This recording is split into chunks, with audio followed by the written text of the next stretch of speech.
lagi masakit yung ulo mo, nahihilo, may ubo, may sipon, barado yung ilong, guys, eto nga yung marirecommend ko sa inyo, si Therapuppy. Very handy lang siyang gamitin. Kung sinisipon ka, inuubo ka, grabe, ang bango niya. Kung inuubo ka, sinisipon ka, tapos nasa labas ka, amoy-amoyin mo lang to, para ma-relax ka, or even ganyan-ganyan mo sa ilong mo, sa sentido mo kapag masakit yung ulo mo, kapag nasa biyahe ka, feeling mo mahihilo ka. Madalas, ganun ako, kapag nasa biyahe ako, lagi ko talagang bit-bit po ito, si Therapuppy, guys. Kasi sobrang relaxing siya. And marerelax ka talaga kung feeling mo nasusuka ka, nahihilo ka sa biyahe.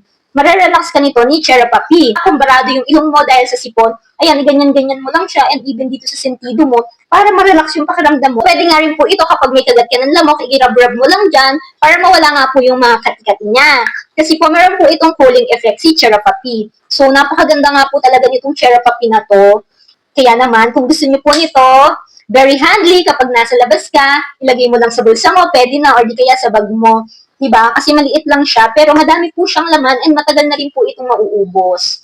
Kaya naman po, ilalagay ko na lang po ang link ito sa yellow basket kung kailangan niyo po yung mga ganitong herbal balm. Lalo na tayong mga 30s pataas, I think kailangan na natin to. Huy!